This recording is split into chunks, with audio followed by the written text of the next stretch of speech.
אומנות כדרך חיים. אני, דינה, בת לאסתר ויעקב. חשוב לי מאוד לציין, ההורים הנפלאים שלי, שתמכו בי ואף פעם לא הפריעו לי, ונתנו לי חופש מוחלט ומלא לצייר ככל שאני רוצה, מתי שאני רוצה. כל חיי היה הציור. תמיד ציירתי.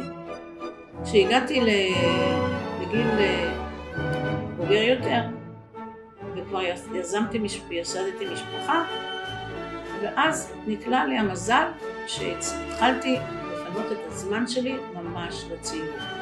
וציירתי בהיסטריה, ימים ולילות.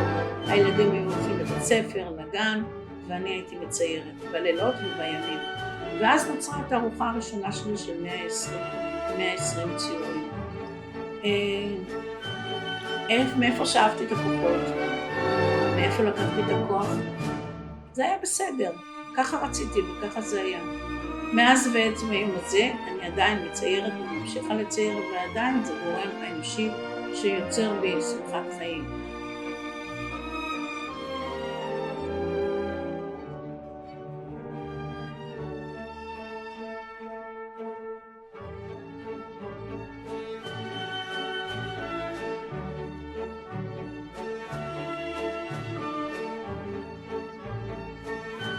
בציורים שלי אני רוצה לשמח, אני יוצרת מחולות, אני יוצרת ריקודים, אני יוצרת צבעוניות עשירה, תנועה, והרצון שלי הוא שככל שמעוניינים יותר בציורים, אנשים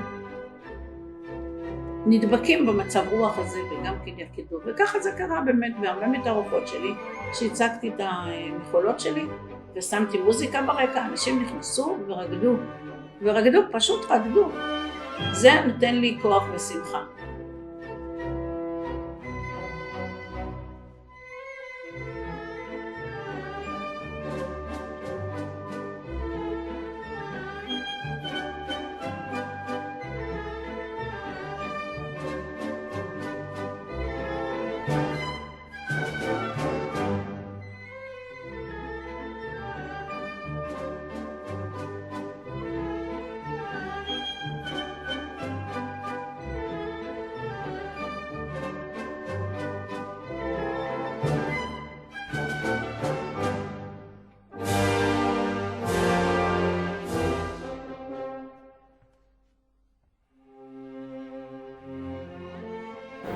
אני אומרת, לפי דעתי, הצייר מצייר, יפה מאוד שהוא מצייר לעצמו, אבל זאת לא התשובה.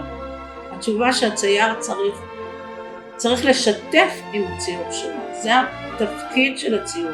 לדעתי, התפקיד של הציור זה שיתוף עם הקהל, וככל שאנשים אוהבים יותר את הציורים, אני יותר שמחה. וזה מה שמשמח אותי, זה לשמח גם את האחרים.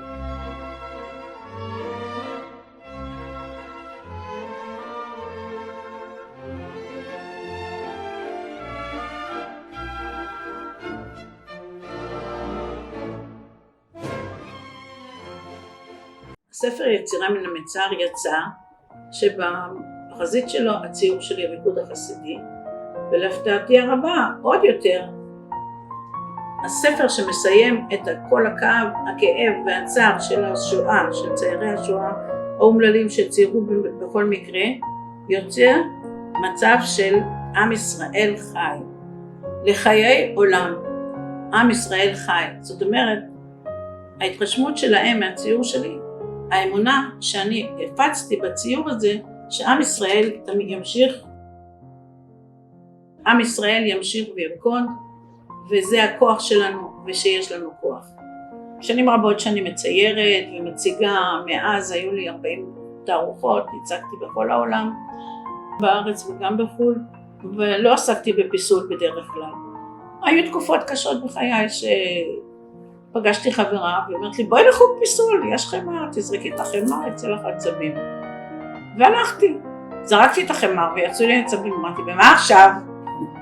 ראיתי כולם מפסלים את הבובות האלה, את הקדים האלה ואת כל האבסטרקט הזה למיניהו, וזה לא מצא חן בעיניי. אמרתי, אם אני נשארת פה, אני חייבת לעשות משהו שמתאים לי. אני צריכה להכניס את הדמויות שלי לתלת מימד. הדמויות שאני מציירת בחזית של בד, אני רוצה לראות אותם מכל הצדדים. הם לא קיימים, אבל הם כן בראש שלי קיימים. ואז התחלתי לעבוד קשה ולחשוב איך זה נראה מכל הצדדים. הכובעים, השמלות, איך הכל נראה מכל צד וצד, ולא רק מצד אחד. זה גרם לי שמחה ובאמת הנאה רבה, ועשיתי את הדברים ברצוני החופשי, ללא הדרכה וללא הכוונה של אף אחד, אני לבד. אולי זה לא העבודה הכי מקצועית שבעולם, אבל יצא מה שרציתי. האינטרנט זה באמת כוח אדיר. אני כאן ברעננה, בבית שלי הקטן, מקבלת הזמנה מאיטליה להופיע בביאנלה הבינלאומית לאומנות בפירנצה. בלי שאני מכירה אדם אחד שפונה אליי, לא הכרתי ולא האמנתי, אבל עשיתי את זה. כמו שעשיתי הרבה דברים בחיים שלי, העזתי. ונסעתי לאיטליה והשתתפתי בביאנלה שהייתה אדירה, יפהפייה, מרתקת ומאתגרת. כל יום היו שם הופעות של ציירים, ציור, פיסול קינטי, הכל היה שם, אולם אדיר וגדול, יפהפה. נכון, זה היה מאוד יפה, 12 יום בילינו שם, והיה מאוד טוב, ובאותו רגע לא הרגשתי שום דבר, אלא שמחה ואושר שאני נמצאת שם. אחרי התערוכה מגיעה אליי הזמנה רשמית מהאקדמיה הבינלאומית לאומנות ארטה קולטורה באיטלקית, להיות חברה באקדמיה. טוב, לא הבנתי איטלקית והייתי צריכה שיתרגמו לי, תרגמתי את זה ואמרתי כן, למה לא, אני מוכנה. ואז הוא כותב לי שהוא ראה אותי בביאנלה הבינלאומית לאומנות, והוא מאוד התרשם מהעבודות שלי, והוא רוצה שאני אהיה חברה שם. היחידה מישראל שקיבלה את ההזמנה הזאת. לאחר תקופה מסוימת הפכתי להיות גם הנשיאה של האקדמיה, נשיאת האקדמיה. פרזידנטה דלגטו דל אקדמיה דל ארטה קולטורה איטליה.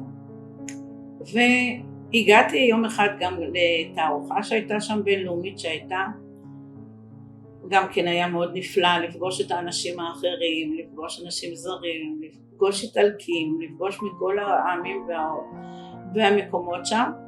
ולשמחתי ולהפתעתי הרבה אני מקבלת שם פרס ראשון על עבודת חיים מהאקדמיה, יש פה הקדשה, פרס ראשון על עבודה ועל עבודת חיים. זאת אומרת שהם חקרו עליי מספיק בשביל לדעת מי אני, וכדי להעניק לי את הפרס הזה. אני מאוד מאוד התפעלתי מעצם הרעיון ולא האמנתי, כי אני לא חושבת בגדול כל כך, אני עושה את הדברים ככה כמו שצריך. כשהגעתי לשדה התעופה, אני באה עם הפסל הזה ביד, כי אי אפשר להכניס אותו למזוודה, אז השומר אומר לי, מה זה הפסל הזה? אז אמרתי, זה פרס ראשון שקיבלתי באיטליה. את מוציאה מאיטליה פרס ראשון? הוא ממש נעלב. שאני מישראל מוציאה פרס ראשון מאיטליה, למה לא איטלקים? הם מאוד לאומנים, דרך אגב, האיטלקים מאוד, גם הצרפתים, אבל לא לאומנים, האיטלקים במיוחד. הוא נעלב. טוב, זה היה הסיפור. הזמינה אותי האוצרת להשתתף בתערוכה בהונגריה שנקראה שלום לחופש. זאת אומרת, הונגריה פעם ראשונה יצרה תערוכה בינלאומית אחרי שיצא ממסך הברזל. היא שאלה אותי האוצרת אם אני יכולה לצייר ציור 4 מטר על 1.5 מטר. אמרתי כן, אין בעיה, זה לא בעיה. ציירתי את הציור. שאלתי אותה מה לצייר, היא אמרה ציירי רעננה, כי אז בזמנו הצגתי אצל תערוכה בסוזן דלל, ואז ציירתי את רעננה. כשסיימתי את הציור, הסתכלתי עליו ואמרתי, מה, אני הולכת לשלוח להונגריה, שעברה את כל ההתעללות הזאת, נוף של רעננה, מה, אין להם נופים שם? לא, אני צריכה ציור עם מסר. אני לא מוכנה לעשות ככה.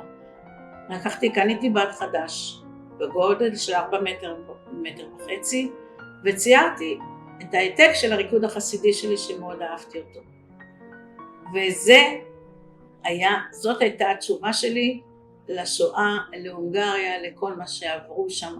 אנחנו כאן רוקדים. אחר כך ברבות הימים, כשאני נסענו לפראג, במוזיאון של פראג היה מוזיאון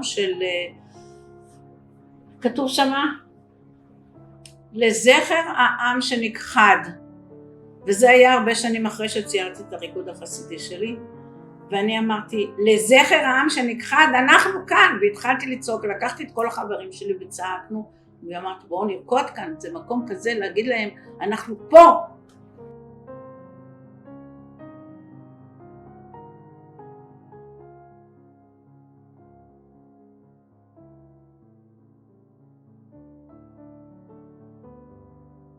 אינטרנט זה באמת כוח אדיר ופנטסטי. אני מסתבר ברבות הימים שאני מופיעה באינטרנט ועל הרבה גופים מאמצים אותי. לא ידעתי ולא חלמתי אפילו שגני ילדים מציירים את הציורים שלי בעקבותיי.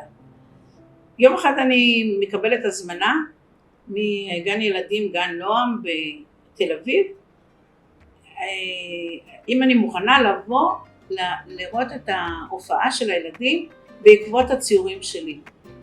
ואז אני רואה להפתעתי הרבה, וגן הילדים כולו מלא דגלים עם ציורים שציירו בעקבות הריקוד החסידי שלי והפלמנקו שלי, והילדים הופיעו עם תלבושות של פלמנקו וכמו ריקוד חסידי, ורוקדים לי את הריקודים האלה שלי.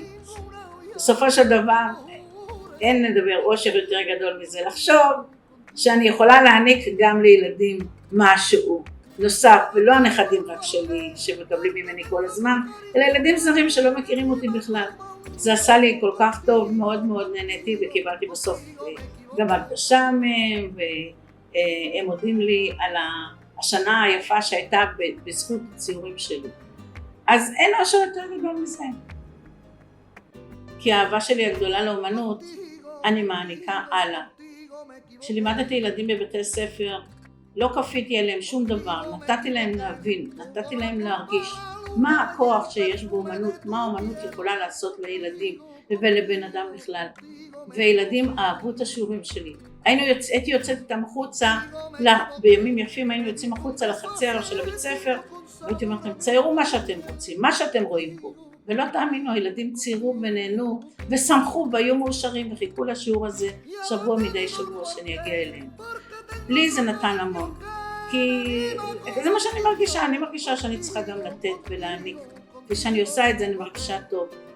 בסיום שיצאתי לפנסיה, ילדים הגיעו לתערוכה שלי מהבית ספר, והם כתבו לי מילים יפות מאוד, תודה רבה דינה שהענקת לנו את אהבת הציור, שלימדת אותנו לאהוב ציור, וזה מילים שבאמת לא חשבתי שאני אקבל את זה מילדים, לא ידעתי שאני עושה את זה, עשיתי את זה באופן טבעי.